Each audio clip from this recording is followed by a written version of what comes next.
वक्ष्ये प्रह्लादेनोदितं पुरा सर्वरक्षाकरं पुण्यं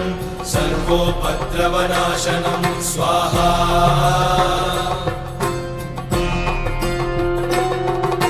सर्वसम्पत्करं चैव स्वर्गमोक्षप्रदायकं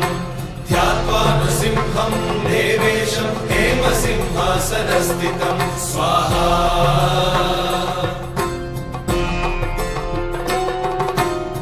विवृत्तास्यं त्रिनयनं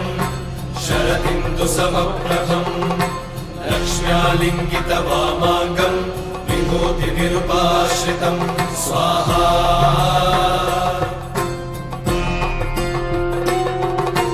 चतुर्भुजं कोमलाङ्गं स्वर्णकुण्डलशोभितं श्रिया सुशोभितोरस्कं रत्नकेयूरमुद्रितं स्वाहा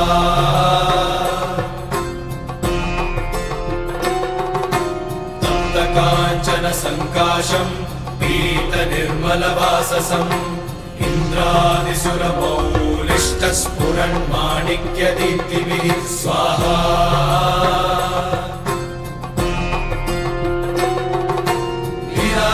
लीलाधितपदद्वन्द्वं शङ्खचक्रादिहेतिभिः गरुत्मता च विनयात् स्तूयमानं मुदान्वितं स्वाहा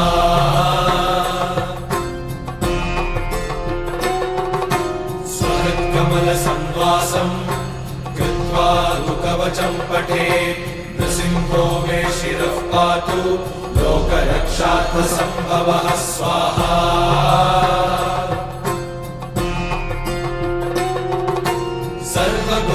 सर्वगोपिस्तम्भवासः फालं मे रक्षतु ध्वनिं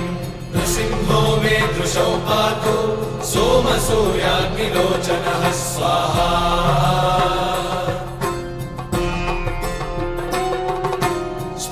मे पातु नृहरिः मुनिवर्यस्तुतिप्रियः नासं मे सिंहनासस्तु मुखं लक्ष्मीमुखप्रियः स्वाहा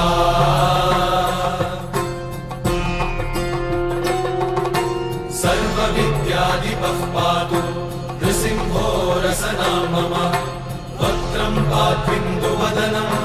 सदा प्रह्लादवन्दितः स्वाहा